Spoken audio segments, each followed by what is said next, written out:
Idag har jag ett härligt besök från killen som heter Ram. Very welcome to the channel, Ram. Thank you. How this all started with watches for you? It started with a friend of mine. I didn't really collect watches until the 2020s, more or less. So I'm fairly new to this.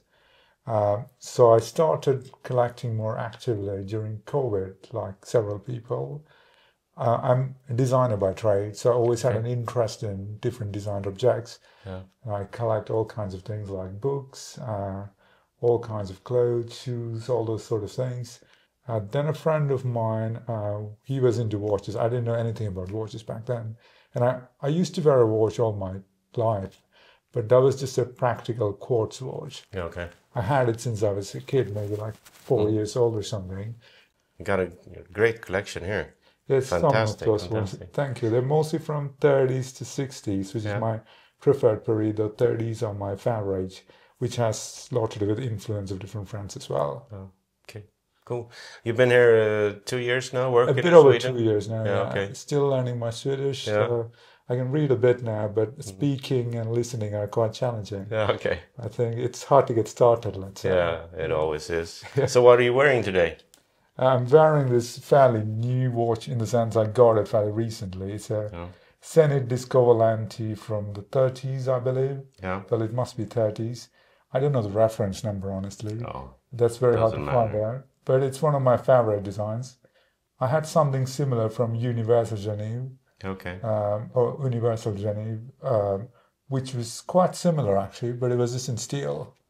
So it had a nearly identical case, I believe, from the same case manufacturer, and it had an identical dial as well, except that it was Universal Genève.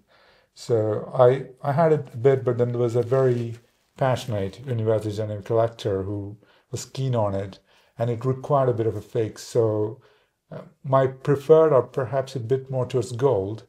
So as it was steel, and he really wanted it, as he had several nice pieces. So I sold that, and then someone approached me regarding this one, because I had posted the other one in the past. Yeah, okay. So then I got it recently. It's nice. Could use a bit of a cosmetic servicing, as it has been cleaned in a while, but it's quite nice. It's very small, actually. Yeah, but I like small, it. but nice. I have a new watch called Tandberg from a Norwegian company called Von Doren. Yeah, I came across in this watch fair we were talking about. There were some really interesting, very futuristic or contemporary-looking designs.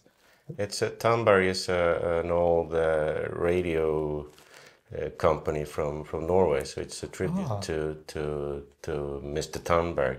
I see. It's all those old tapes with all the radios and tape machines. Okay, very nice. So, yeah. Okay, let's go. Show me what you got here. Where shall we start? Do you have a preferred one where I start? Go ahead, you choose. Well, if we start from the rough time period, it's a bit tricky, as several of them are from 30s. I have one watch which is even earlier, but it's not here, unfortunately. But if we start from something similar, let's check out this one. If you want, feel free to wear it. Yeah, okay. Straps might be too short for you. I just kept it like this. It's a Moeris Disco Volante, also from the same period. It has a similar stepped case as this one, and the Universal we talked about. It's very much my taste. It has an unusual presence on the wrist. Again, a gilt dial, steel case, gilt dial, gold case. It's a 14-karat gold case. That's just a steel case. Where do you find your watches? This one, I bought it online. I have actually, I don't think I bought a watch from Sweden, actually. Almost none of my watches are. I had one which was an Eternal clamshell, which was sold in Norway, as someone pointed out to me, based on this NIS number at the back. But I have never bought a watch directly from Nordic countries, as it is. So several of them, this one I think came from Poland, and this one actually came from Hong Kong. So all sort of places, but wherever I can find them, to be frank. Cool, nice one. That's also fairly small one. It's a bit small for me, but it's a nice watch. It's quite a nice one. I think this and the Universal we talked about are all to me like the original 30s disco volantes, which is sort of maybe the earliest period. Rolex has had some beautiful pieces as well, really beyond my reach. One of my friends has one actually, very hard to find as well. Then I also like the late 50s, 60s Audemars Piguet, the reference 5093s. That's something I would like to own one day. I also had a later one from Giovanni, which I don't have anymore. So there are a few nice ones, but these 30s disco volantes from Omega, Universal, Zenith, Moeris, Rolex, they are really very nice, I think. Cool. That's one. And then, well, maybe as we talked about Omega, I believe this is actually a Medicus. It's one of my favorite dials. Oh, nice. This is super nice.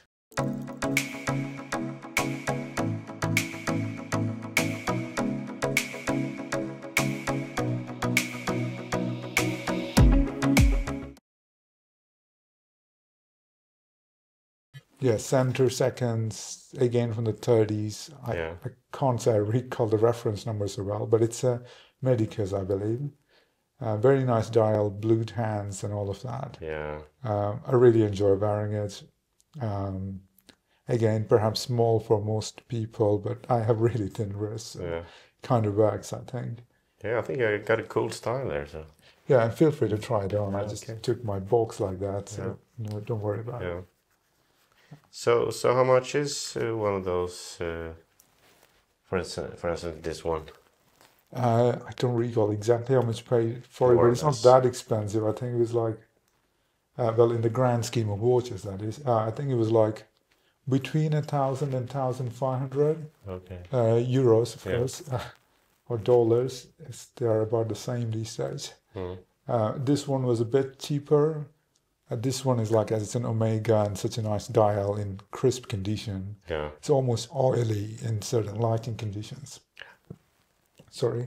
So that one was a bit more expensive, but it's still within that price range. Really like this this dial. It's very nice, I think. So most of my watches in that sense aren't very expensive. I don't have anything over 10K. Yeah, okay. 10K dollars. I practically can't afford very expensive watches to start with. I also like to wear watches, so it's a bit, I don't know, I think I'd be a bit uncomfortable wearing something very old and very precious, even if I could afford them. You change every day? More or less, but not every day sometimes. It's like, for instance, this tri-compact, it's such a bother to adjust the time. If I take this out, I try to wear it for 2-3 days at least. Every time I take it out, it's such a fuss to. This is a really beautiful watch. Yeah, that's not extremely rare, but still one of my favorite watches. Actually, that's my most expensive one, but it's still not that expensive. I can see that. I like it quite a bit. Maybe one of the largest watches I wear as well. Yeah. I think Universal did some really good work in that period. Yeah. I do like some other tri-compacts references even better. The steel ones which came out in the 60s. Not the ones with the tachymeter bezel. That's a bit too sporty for my taste. But they had some with the swivel lugs and a bit of a sturdier case design, which I like quite a bit, but they're a bit expensive for me. And I like this. It's still an original dial, so that's not easy to find. I'm a really fan of Universal. Yeah, I really like Universal. I also have a Paul Reuter date from them. Cool. Nothing fancy, just a gold Paul Reuter they're date. really cool. They're very nice. I guess that's one with a strong Nordic connection with the SAS dials and everything. Yeah. I don't have one of them with the SAS dials, but it's quite nice. So I have had a few Universals. I also had like a White Shadow in the past, and I had like a Time Only from the 40s, which I don't have anymore. So I have had a few in the past. Then if you look forward a bit more, maybe I'll still touch this top part first. This is a Longines tri-compact, a small one. Yeah. It has a very unusual retailer signature called Bernasconi Milano. It's a bit hard to read like this, but it's a very unusual signature. You wouldn't find many pieces with that. They're still around, I think. A silver, I think they're focused on silverware these days. It's a nice tri-convex, a beautiful dial, not a very common dial configuration, and yeah, sorry, Tretake, I'm mixing up words. Long work there. I just came back from my office. So sorry, it's a Tretake, as you can see at the back, and it's a smaller version.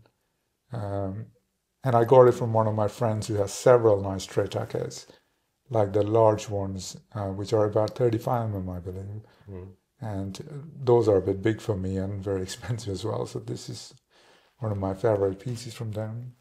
And as it is nowadays, I think that's my only Longines. I had one sort of Disco Volante from them a while back, but not anymore. It's quite a nice piece, I think. I really like the dial. Yes, yeah, super nice. Yeah, it's a bit unusual kind of color combination, but I like it. It's also almost a sector dial, or you could literally call it a sector dial. Yeah, nice patina as well. Nice patina, yes. Yeah. It's still very sturdy, like for the size of the watch. It's kind of pretty. Tretakes are quite fascinating. So that is one other piece I have, which I actually wear that quite a bit. It's really hard to read. The retail signature, yeah. Cool. It's yeah, that's one thing with the older watches, like they're very small typographically. I think, especially when they're faded a bit, it's not the easiest. So that, I think it's very hard to find another piece like that as well. A bit along similar lines. The strap is actually a touch too small, but this is a Movado chronometer with a nice coinage case, sender seconds. Was it Movado? Yes, it's a Movado chronometer.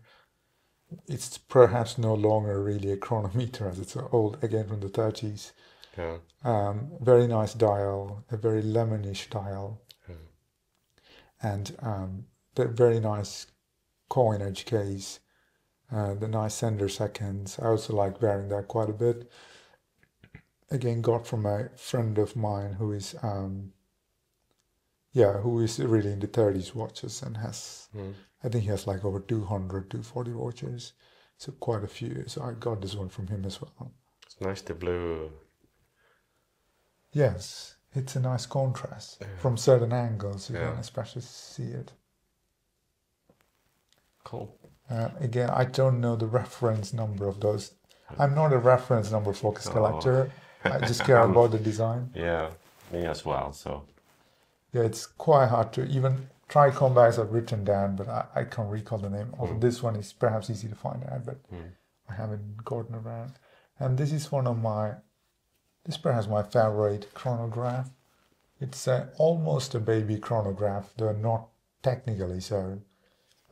It's a Tavan, same company as SEMA. A very nice gilt dial, very smooth tropical patina, and like a very sharp gilt dial considering it's so old. It's also from the 30s. A rather rare movement as well. It's also, it's just like overall, if you look at it, it's a very nice dial. Solid gold piece. I think that's my only solid gold chronograph at the moment. Super nice. It's especially in the sun, you can really see the galvanic gilt dial come alive really well. It's such a smooth patina. Usually tropical ones aren't that smooth. This one is not really smooth. Yes. So I like this quite a bit as well. I would like a baby chronograph at some point, but yeah, they're quite hard to find and very expensive as well. They always have this Valjoux 69 movement, which is not the easiest to service, but I hope to find one someday. Okay. What's the difference between this one and the baby chronographs? You could call it a baby chronograph. These are all collector terms, but in my opinion, they are closer to 30 or below 30. Okay. This one is like a bit over 30, so people call it, but usually got it. They're a bit under, and often they are Valjoux 69. But this is also something you can call it. There are also some ladies' baby chronographs I've seen with some unusual movements. But those are very hard to track down and really find more details on. The Japanese like this kind of small chronograph. So they have a lot of them. Then jumping, well, maybe first focusing on the same period. So most of this we saw were broadly from the 30s. I think that's from the late 50s, the tri-compacts. Then if you still focus on a couple of 30s pieces, this is like again, nothing fancy in that sense, but perhaps my only watch with a bracelet. That's why I took this one. It's a nice tang with a sort of exploding numeral style. Very nice gilt dial as well. Company is it's just called Para. It's one of those smaller companies from the past, which never heard of it. Yeah, you come across it sometimes, but it's not a name brand. It's very well made, Swiss and everything, just not like a famous brand. But it's still, as you can imagine, it was pretty good make, as it has lasted so well for like almost a century. Just click it in here, or? Yes. I think, yeah, just try pressing it. Does it work? Yeah, you should just feel free to press it. No? Oh. I don't want to break it, so. Yeah, it should usually work, but maybe it ends at some point. Just do it like this. Yes, that's also a style in itself. So that is, one of my few longer tangs. I had a groove and curve racks in the past. I sold some pieces recently as I felt like I had too many I was never wearing. So this was one of the pieces I wanted to keep. I still have like some more watches, maybe like, 12 or 30 more. It was cool. Yeah, it's a nice piece, I think.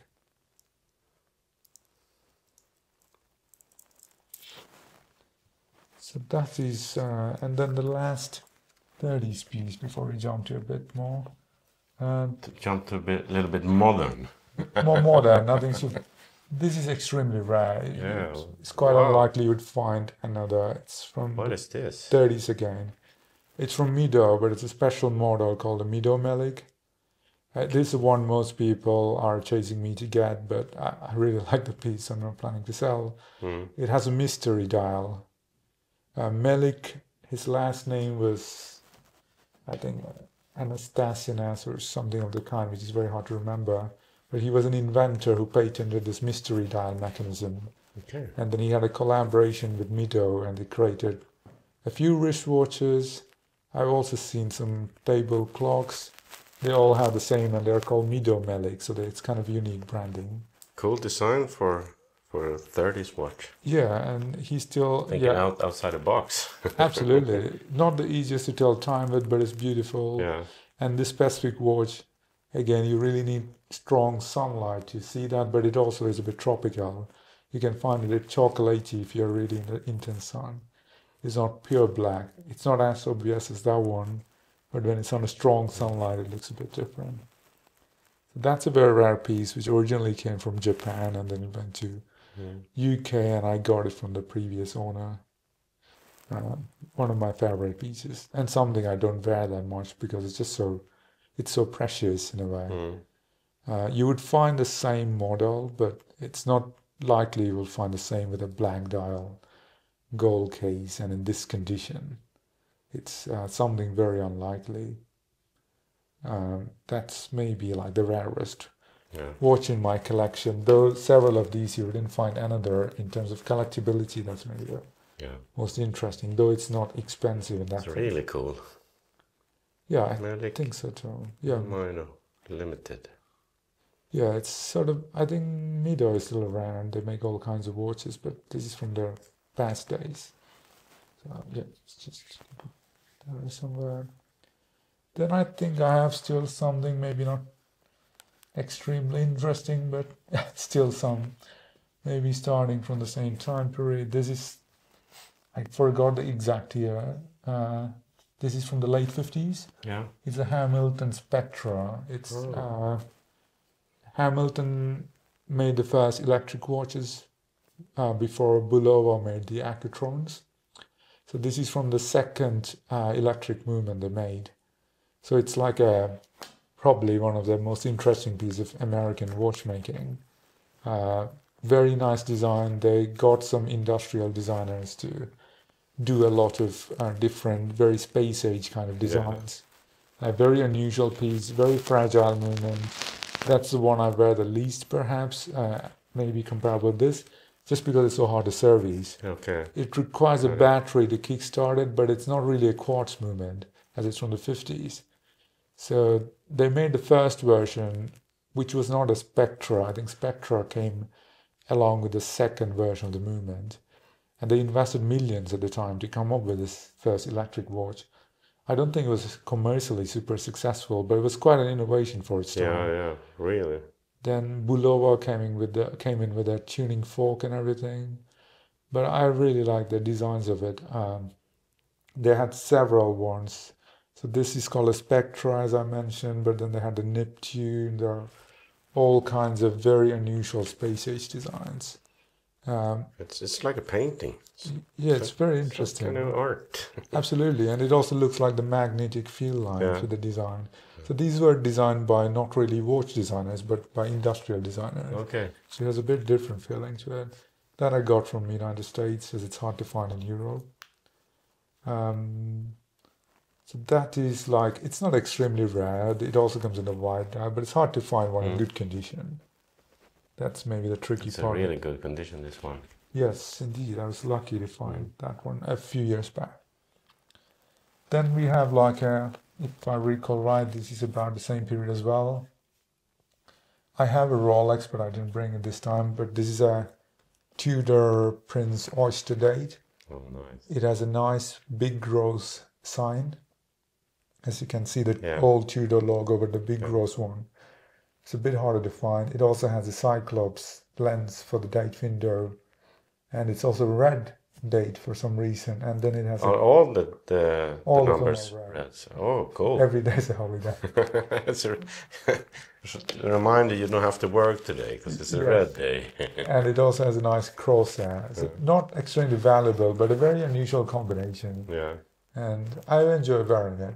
I don't plan to get a Datejust, so this is sort of my Datejust. Yeah, I got it. I like it. It's not as obvious as a Rolex, but it has similar characteristics.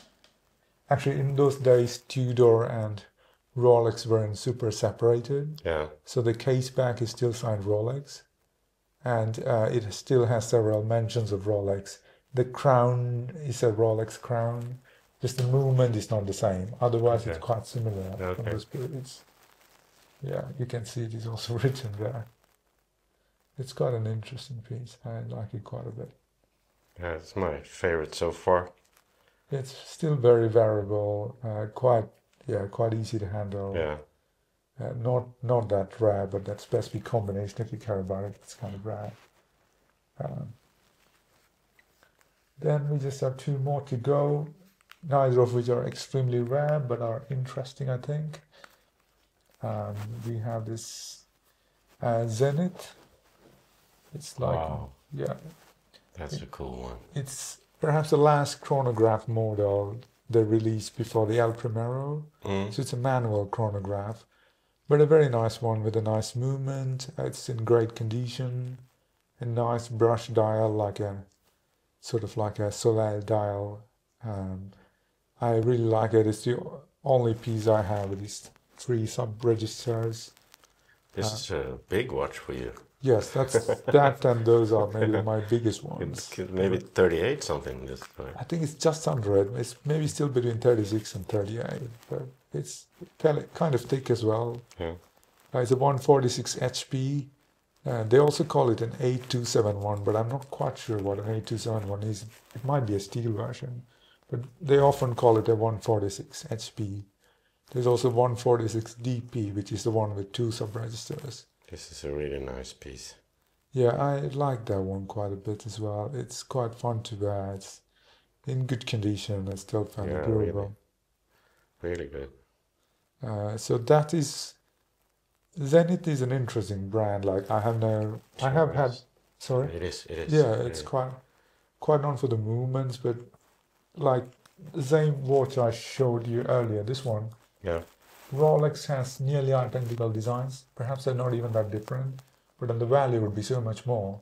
If this were universal, it would still be more valuable. But Zenith, except for El Primero, it doesn't quite have the value. So this one is quite affordable in that sense. It's easier to access than if it were Breitling or Universal.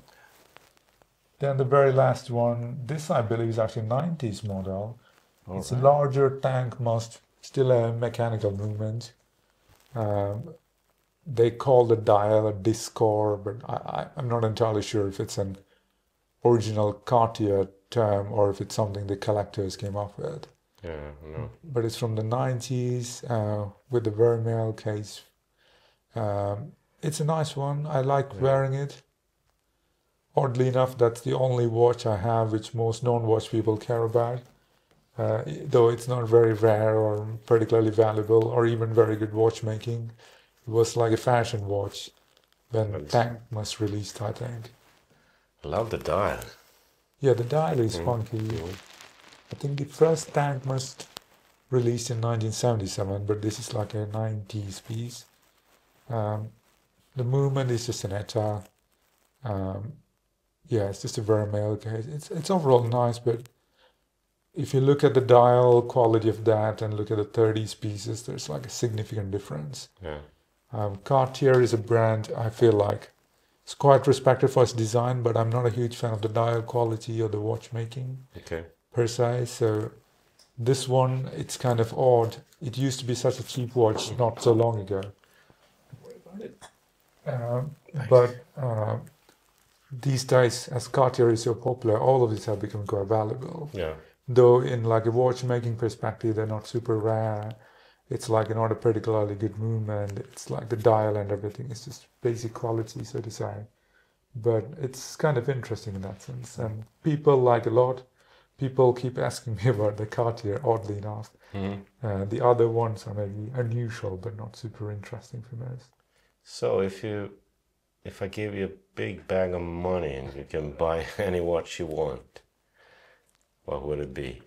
I think, well, I have sort of like two things on my wish list, but if I were to pick one, it's still the Disco Volante from the 50s I mentioned about. Yeah.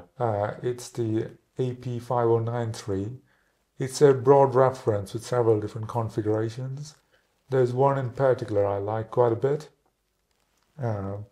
It's sort of like it's a Disco Volante, has a very nice dial, and it's